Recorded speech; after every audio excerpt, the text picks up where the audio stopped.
So this is still on the Friday of the Dead Northern 2025 Film Festival here in the heart of York, and we're in full swing now. It's when the powers that be said, would you like to interview the Independent Horror Society? I thought, get in. This sounds very, very classy. Victorians in top hats talking about ghosts.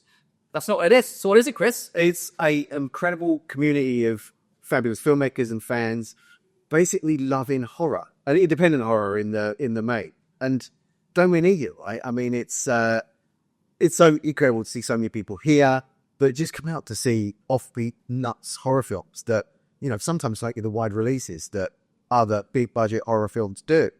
And it's incredible. I mean, like I said, it's literally a community of people that just want to come together and share their love for weird, mad horror films. And, we've been in existence for, I think, best part of 10 years now, and have changed from like a kind of a group of people that get together to watch horror movies to having people like, it's brilliant to see so many films with IHS members in at Dead Northern. And it's just kind of turned into this, like I said, this wonderful community of people that just go out and make stuff with other society members. And it's, it's not just me, obviously, there's a team of people that do it, but it's so kind of like awesome to just see people making stuff that they might not have been able to make before or know how to make stuff. I mean, I think the key thing for us, and as to why we want to do what we do, is that I feel that everyone that loves horror has probably got either a story to tell, or maybe that kind of buzz to think, do you know what, I'd like to kind of work on film. But beneath all that, there's always like, oh, but I can't do it. There's nothing I could do to do this. I never write anything. I could never do anything. But they absolutely could. I think all that you need to do is learn how to do it and meet more people that can actually help you over the line. Because I think one of the big misconceptions about impact horror is that it's very unlike the traditional film industry, which might be a little bit insular, which might be a little bit cutthroat, where everyone's going to kind of try and trample on you to get ahead.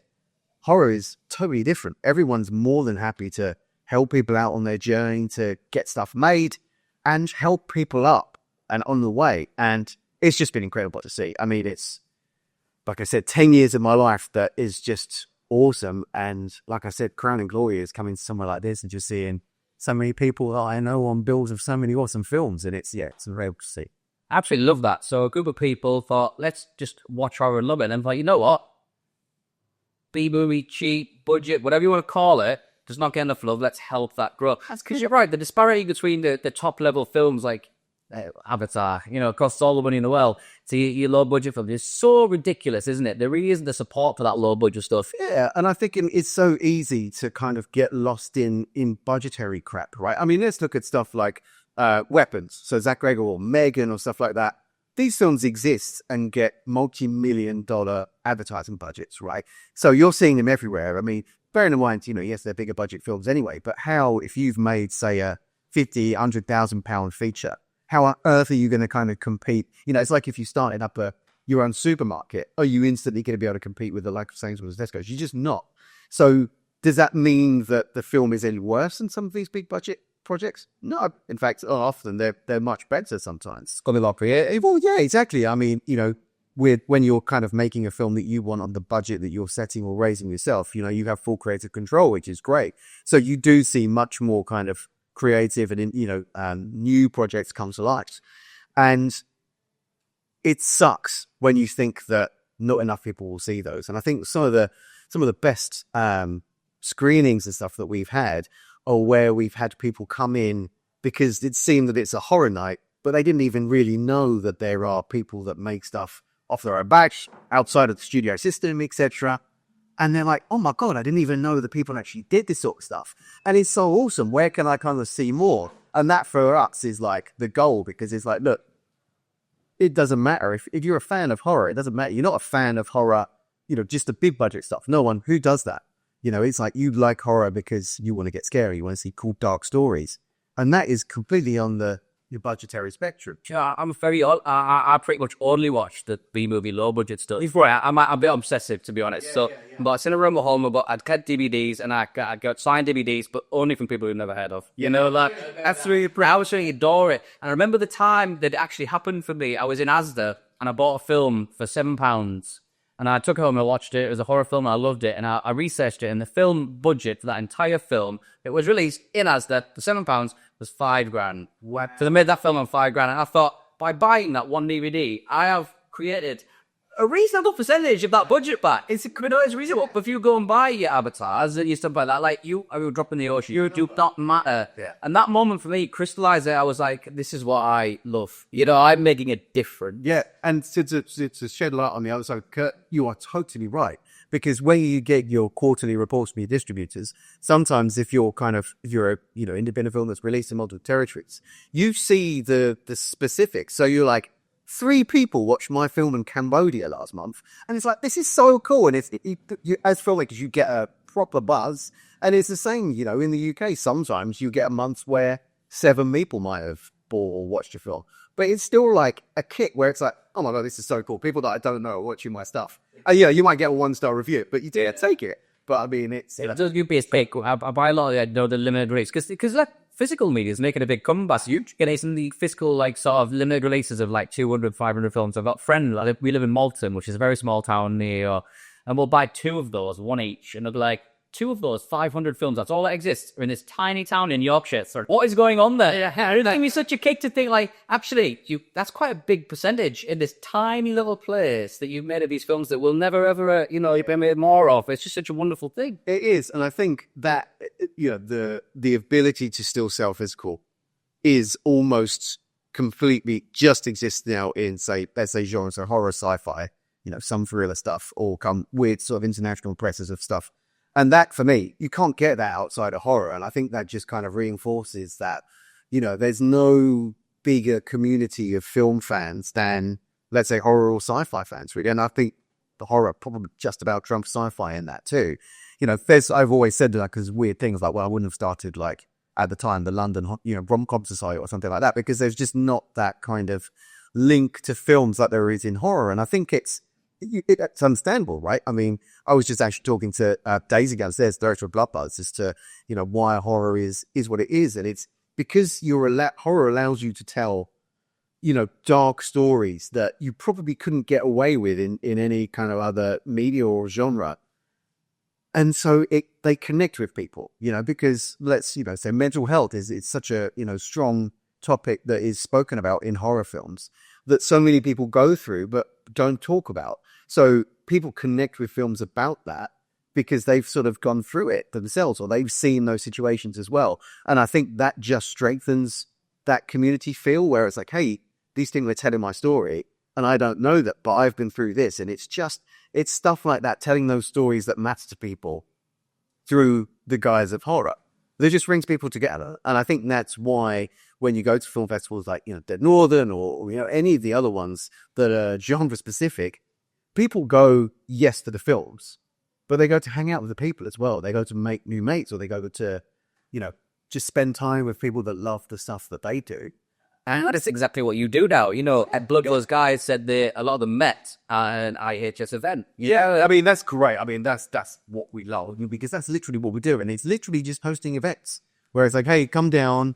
I mean, we kind of sometimes force people to say, so our mixers, we come to the microphone at the front. It's like, hey, come and introduce yourself, because we know that, particularly film-based networking can be a bit stuffy sometimes, or a bit kind of pressured.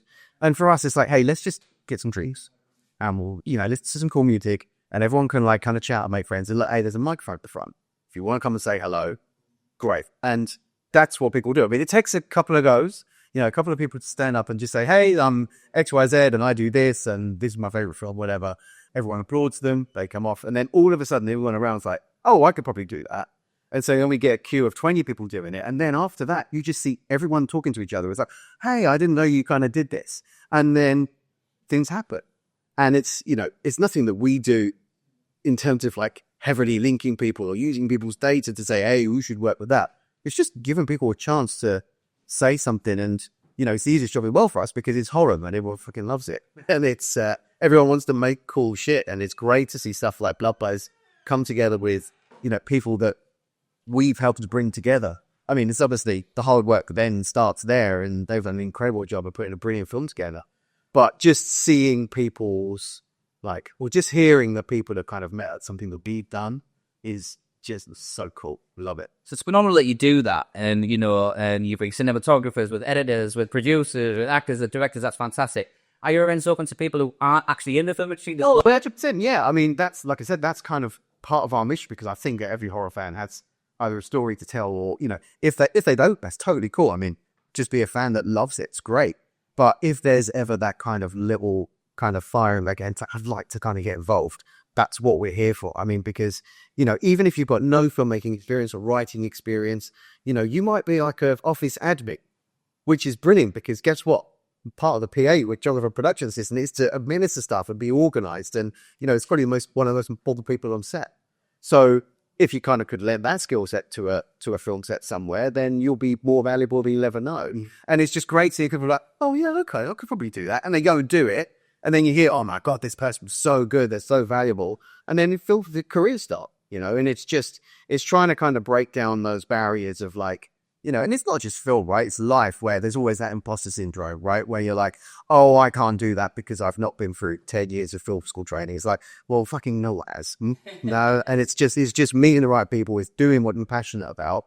And I think you'll find is that if you do have a genuine passion for film, which most, of our guys do, and most horror fans do, when you love what you're working on, you'll kill it. And it's just free. And so if anyone has a burning desire to be involved, get in touch. I mean, join up. It's free to join up, get on our newsletters, and we have our pro service as well, which is how we met the guys down there. And that's How do we get more? Well, sign up to the website, independenthorrorsociety.com, or you'll find us on all the socials at Indie Horror Sock, on Instagram. Trying to stay away from X for obvious reasons. But I mean, so Instagram is our best one. Say hello. I mean, this weekend as well, if you see me around, come and say hello. And just make cool stuff, please. And last question, I drop this on everybody. For aspiring filmmakers who want to get in this industry, what is your one piece of advice? Just go on. Go to stuff. So festivals, networking. And I know it seems it can be hard to do it. I mean, there's so many introverted people, and I get it. It can be like super hard to do. But the more you do it, if you force yourself to do it, it does get easier. And as soon as you start meeting people, then you start to, it's like, it's that kind of inertia momentum thing, right? The ball starts rolling, and the more people you meet, the more stuff you might be able to do. And it's so important to just go to festivals, especially if you're making stuff already. Go and support your film if it's playing at a festival. Meet other filmmakers, because it's imperative. And meet the people that run your festival as well, that are playing stuff. And just get out there and meet as many folks as you can. Well, Chris, as a huge fan of cheap B-movie, no-budget horror, thank you for everything you do for the industry. I worry, because that might be for me directly. There's another interview here at Dead and All, and it is in full swing. Not managed to make it down for 2025, game for 2026, or of course, go and see Independent Horror Society. Come on, thank you.